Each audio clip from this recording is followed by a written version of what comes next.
mentioned ESG. So Yeah. uh, Pakistani industries, whether you talk about textiles or mining or anything Yeah. like that, if Yeah. or when they export a lot of their products to Europe and Finland and Scandinavia. So in terms of energy, this is already a deadline put by the Scandinavian clients that all the energy produced in textile production has to be fossil fuel free by 2030. And I Mm. heard this morning that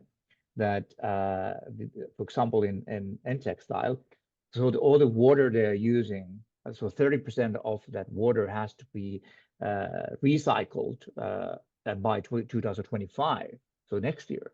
So I think that on that ESG level from a technology point of view, there would be a lot of that is Finnish environmental technology companies could actually, bring to Pakistan and support the Yes, future of textiles and other industries as well.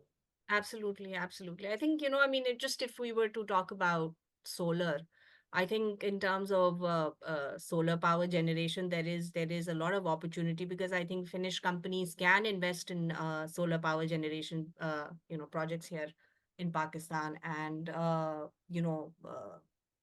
particularly in Punjab, or if we look at Sindh and Balochistan.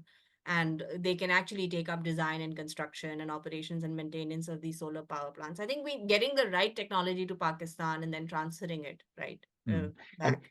don't forget that companies like Wärtsilä, who has been with us as well, Yes, so whose absolutely. generators are there in Pakistan, but there's always that a lot of that energy technology would help to produce electricity in Pakistan. They can modernize things and keep running things on new fuels, all that kind of stuff. So it's not only installing new, it's also taking care of the maintenance of this wonderful Yes. technology which are running for decades. But you already mentioned Fin Partnership. So Fin Partnership is one of our partners, sponsors this year as well.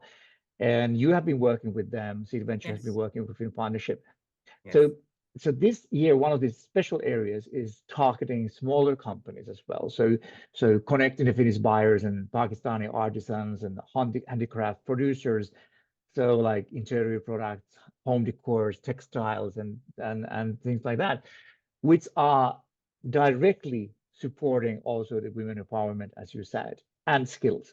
So, what do you think that such a support and a cooperation could bring to Pakistan in terms of the women empowerment and skills? And obviously, in addition to all the business opportunities between the parties, but on the general, maybe more on the social impact level. How do you see this?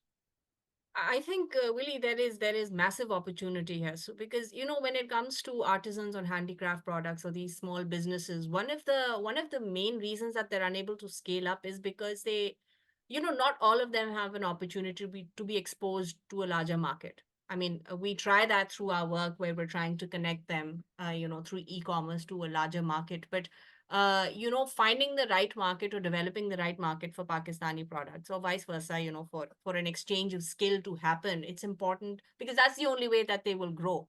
And I feel that with Fin partnership, there is a lot of room for that to actually happen because we have artisans in some very remote areas who don't understand quality. They don't understand what it takes to operate within a European market, and if and how and sort of how do they grow, and bringing that exposure and creating that collaboration. It's not always just about money. It is also about networking and the opportunity to have a conversation, because that really opens up the mind. I mean, I have always found my interactions to with a Finnish delegation to be very fruitful, because it does open up your mind.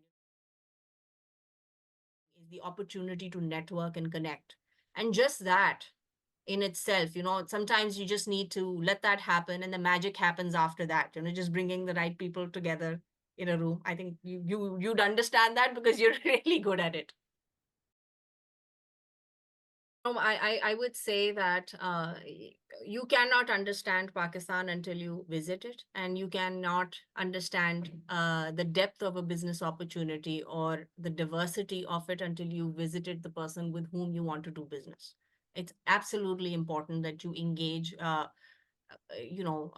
you can never really know the potential of how the many directions a business relationship can take unless over a Zoom call, right? So you have to come and meet. And I would advise all Finnish companies who are wanting to do business with Pakistan, who are or looking for opportunities to sell to or buy from Pakistan, to come and visit. Understand the landscape and the context, because there is a lot. There are so many layers to it, and it's important to understand all those layers. At a cultural level, at a economic level, at a political level, and understanding all those layers are important. And don't believe anything that you read on the media. Come and visit. Welcome to Pakistan. Thank you. Thanks so much.